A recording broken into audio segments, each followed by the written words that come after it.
肖馬嘅你今年犯太歲，不過唔使咁快驚住，因為2025咧你係桃花年，咁2025桃花咧有時會延續到今年1月、2月，尤其是2月仲係你嘅桃花月，所以如果你桃花年都冇成果嘅話，咁今年2月咧都可以把握機會啦。咁但係入到馬年要留意咯，因為係犯太歲喎，犯太歲係一個好奇怪嘅年，好難講好或者唔好，因為犯太歲就不如佢感情變化、住屋變化、事業變化，我哋嘅一喜擋三災，無喜心情壞。咁喜事得兩種嘅啫，唔係結婚就係生仔。如果又唔係結婚又唔係生仔，又拍緊拖，如果犯太歲嘅年又要有啲危機咯，容易分手嘅機會啦。因為犯太歲咧，尤其是36同48，容易悲觀負面情緒，諗到啲嘢都冇晒出路，咁你情緒有問題都會影響感情噶嘛。24歲嘅你仲要特別留意添，因為24歲咧容易嚟一段感情就一段感情，如果結婚就梗係開心啦，如果分手啊真係喊得一句句，咁就應晒你犯太歲啦。咁仲有犯太歲特別有損傷嘅喎，因為犯太歲每年有劍鋒伏屍跟住嘅，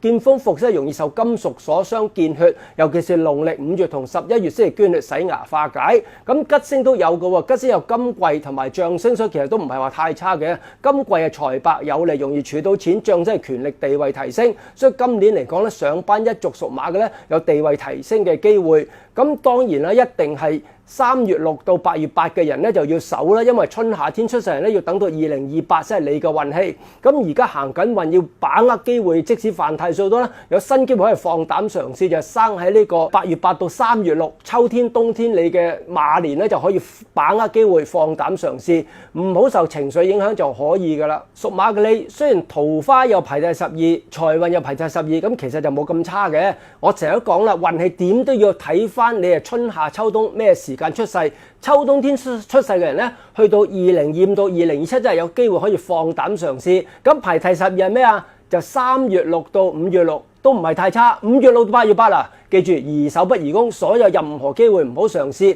即使目前份工唔好如意都啦，頂住，最快要等到2028嘅秋天啊！咁感情方面咧又唔係12咁差嘅喎，因為犯太歲咧容易嚟一段感情就一段感情，如果你感情空白嘅咧，反而容易嚟一段感情啊，所以唔使驚。如果拍開拖又未諗住結婚，先要留意啫。